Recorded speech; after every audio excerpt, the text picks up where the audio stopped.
Hey Tubes, it's Blazer Project. Welcome back. I don't know what part of the video this is, but it's another day, and if I sneeze my head off, allergies are up in the air, and I've done everything I can. It's hot, humid, and muggy as hell. So, we're back on the Mule. Fuel tank's reinstalled. Got some stuff ran. Excuse me. But I just dug out the new engine. And this thing has been sitting in the front room for about 2 years now. So let me set up the tripod and let's get her open. Now I've already cut the top open on this. Reason being, had to check to make sure everything was good. And it is, but let's see, we got fuel pump parts, an exhaust gasket from the looks of it, sweet. I'll just set those over on workbench on top of the drum stuff for now. Get these removed.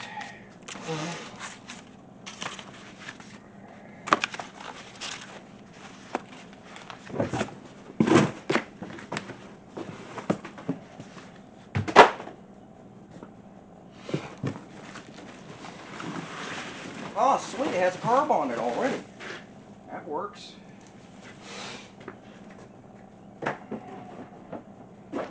Means the other one that came with the old engine's a spare.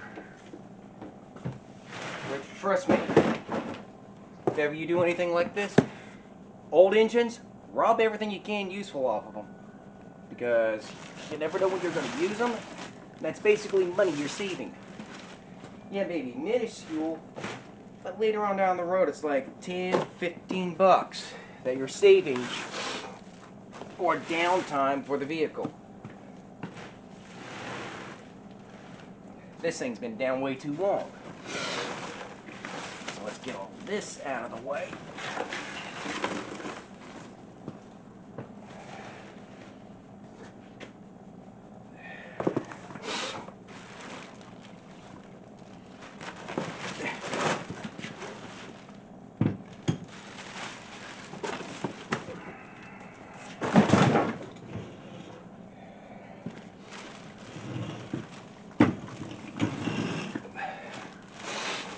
And will you look at that beauty?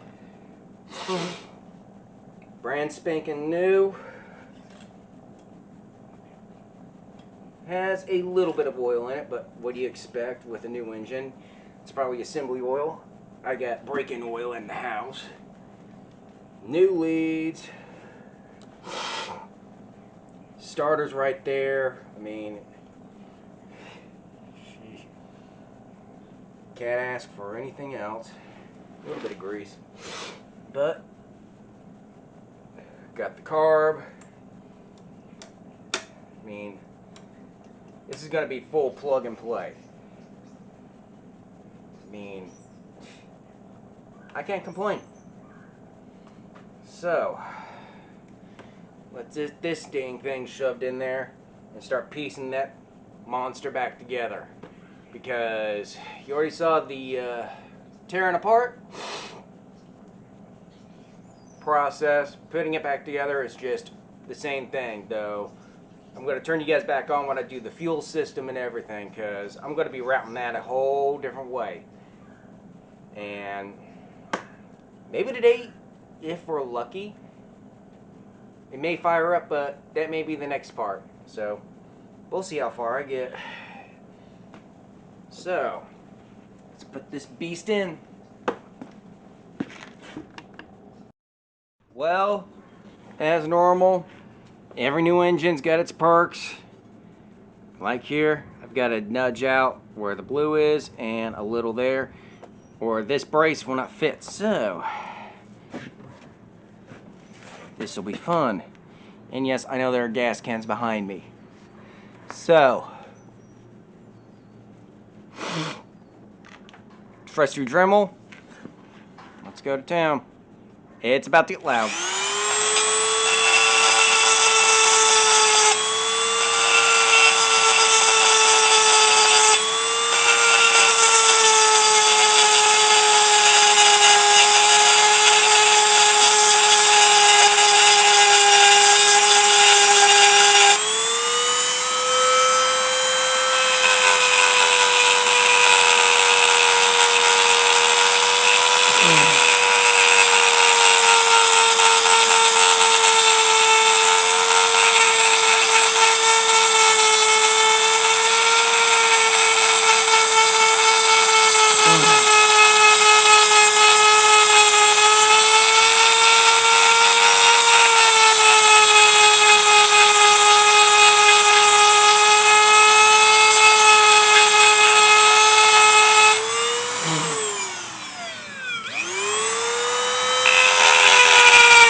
Let me point you guys down to where I'm working.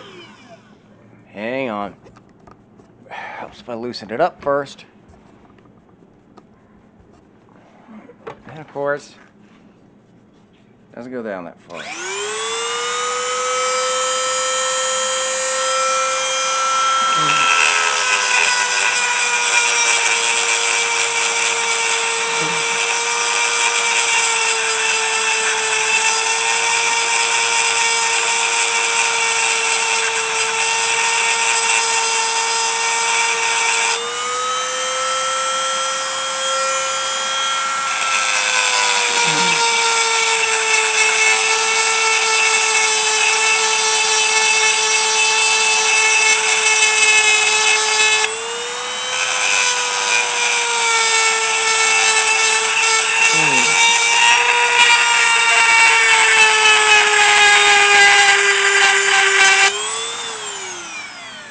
Now I'm gonna go try this on. Be right back.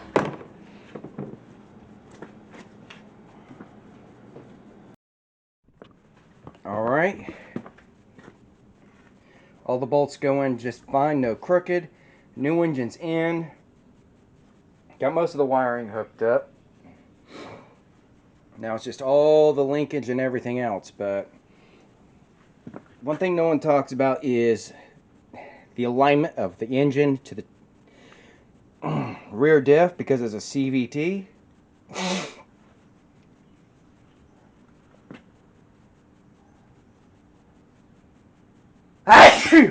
Excuse me, had a sneeze. Make sure I've lined them up correct. Just took a drywall square.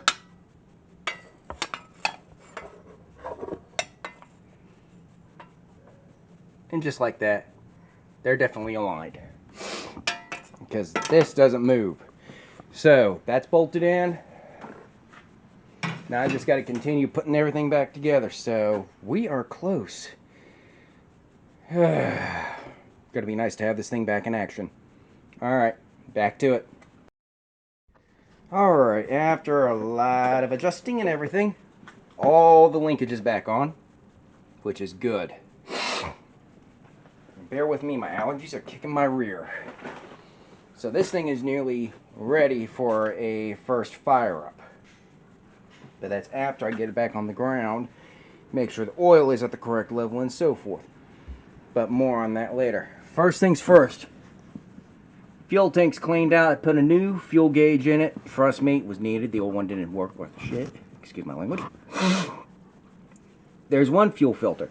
Now it goes to this fuel pump here. I'm going to this hose is shot and it goes right there. However, I am going to do something else. This fuel hose right here is getting replaced. I'm going to make one. I'm going to have another fuel filter in line, and then it's going to go to the carb. Reason being is because I like having double protection on things. Mainly, if there's crap in the tank, that filter is going to catch it, and if anything gets past that filter, the other one is. If that goes bad, their fuel filter is going to be catching it before it goes into the carb, fuel injection system, and so forth.